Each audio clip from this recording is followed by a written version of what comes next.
All right, here's a Facebook question from Joanne. She asks, what's your best advice for a female founder to make sure she is taken seriously when she pitches her idea?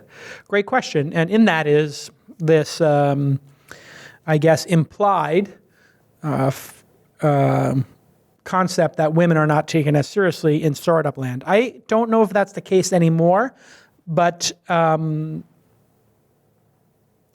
have a feeling, sadly, you're probably right. So I think it's changed a lot. And I think people are actually super open and actually trying harder to meet with more female founders and to meet with more underrepresented minorities. URM is the industry term in our industry, technology, to try to increase the diversity in our industry, because diversity is strength and a lot of great ideas. You probably have some blind spots. You're not going to understand some markets that might be huge. So I think having, just in general, to be taken seriously, I think getting introduced by the right person, having the ability to control a meeting is also very good. Not have founder pinball take over. What I call founder pinball is when a founder wants to please the audience or the investors, and I have this right now with a male founder who is just basically like doing tickets from one of the investors. Like the investor keeps coming up with ideas, and the founder is just doing what the investor's ideas are. And these are throwaway ideas that are coming over text message. Like, that's not how you run a company. You should have a strategy and a plan.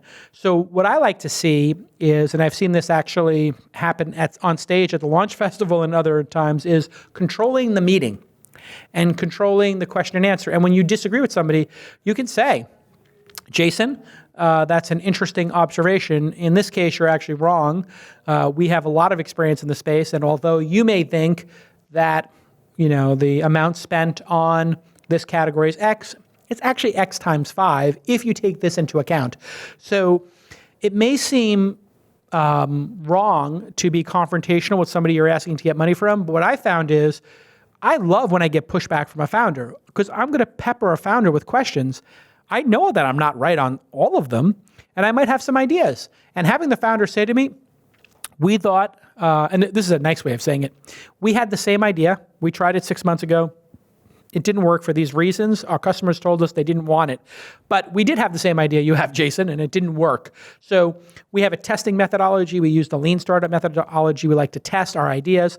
And so it's not being confrontational, but it is sort of taking that approach of, I understand your question. I think that this is not a great idea, and we don't want to pursue a consumer play. We want to be business to business, or we are a consumer company, not a business-to-business company. We think the business-to-business opportunity is much smaller. We would like to pursue the business-to-consumer. So don't be meek. Don't be weak. Practice your Q&A. This is another thing. I do it in my incubator. I practice Q&A. And again, I don't think this is gender-specific, but I will meet founders who are passive and meek. And when somebody asks them a question, they might be really introverted or considered, and they might want to think about the question. And you know what? It comes across as weak. That's just the dynamic that happens in a Q&A session or in one of these meetings. So it's okay to be considered. It's okay to take your time in answering. But I like forceful answers. I like strong answers. I like fact-based answers. And when you don't know, I hate when people are BS artists. So if somebody says, what's your retention? And the person starts answering some completely other question, the person should just say, I don't have that handy right now. We just launched the product 60 days ago, but we'll have retention data probably in month 3 and 4. We literally just put some software on to track retention, and we'll have that data in the next 30 days. We'll get that to you. That's a better way to say it than going and freelancing and just completely, going off on a tangent. So being precise with language, being a little confrontational, being strong with your answers, and being able to mix it up a little bit as an entrepreneur, gender, independent is important. You might see that more in females slightly, but to be honest, I think there's a self-selection that goes on right now that the women who actually choose to be entrepreneurs tend to be very strong. And so I have to tell you, like the women I've invested in, on average, are stronger than the men. I know that sounds crazy, but or maybe it's just my selection of the women I've invested in, but they are stronger willed and stronger personalities than on average the men I've invested in. So getting to understand those differences is also part of how investors can be better.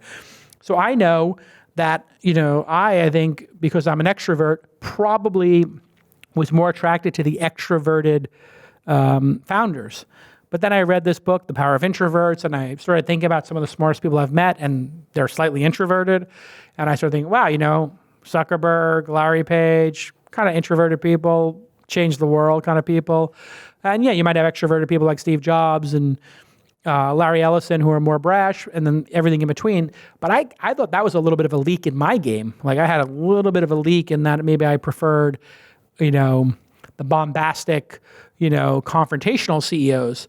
So I've actually corrected for that. And I when I get the sense somebody's an introvert, I actually give them more time to respond, and I back off a little bit, and I give them a little more room to breathe, if that makes sense. And then I don't fire questions at them like I might, volley back and forth with a highly extroverted person. So it's a great question.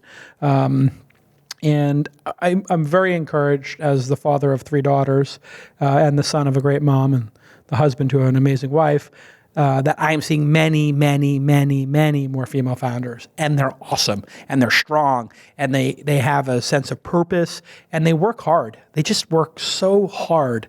And I think they take the work more seriously than men on average.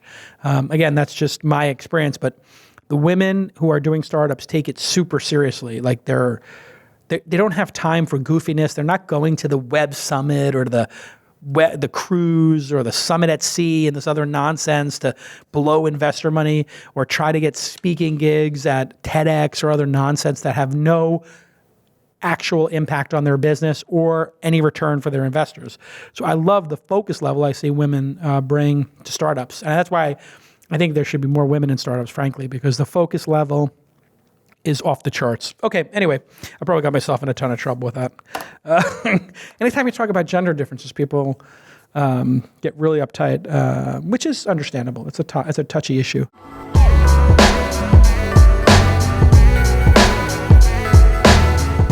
Let me tell you about a product that is not pathetic, but solves a lot of problems in my house and many of my friends. I was talking to some of the Engadget bloggers and founders, and they love this product too. It's called Eero, E-E-R-O. It's the world's first home mesh Wi-Fi system. It is mesh. What that means is they connect to each other, and they do that fast. And with a simple iOS or Android app, Eero will blanket your home in Wi-Fi coverage. You want to buy one of those triple packs so you can put it everywhere. And the first one replaces your existing router. You know what you have connecting to your cable box, your fiber if you're lucky enough to have that. And then the additional Eeros just simply plug into outlets, and they connect wirelessly for fast, reliable Wi-Fi for the entire home. I have used it. I love it. It sets up so easily, and it kicked the butt of the previous routers I was using. And I think I can mention them because they're discontinued. There's another thing Apple discontinued was their Apple airports, which constantly did not work for me and were a source of much marital discord. Literally, when my wife comes walking up to me and she's upset, I'm like, oh my God. There's like one of 3 things she's upset about. 1, I let my daughter eat candy. 2, I left a mess somewhere. 3, the Wi-Fi's down. No more. I got rid of 1/3 of marital discord is gone because of Eero. Go ahead and visit Eero.com, EERO.com, and enter the promo code TWIST, and you will get free expedited shipping. You're going to get it really quick. Go to Eero.com, EERO.com, and put in the promo code TWIST. It's incredible. It's amazing. It's simple. That's one of the best things about it is it's so simple to use. I love it. Go ahead and follow Get Eero as well. Use the promo code TWIST. Very important, use that promo code so that our partners know that you actually heard about it from Uncle Jason.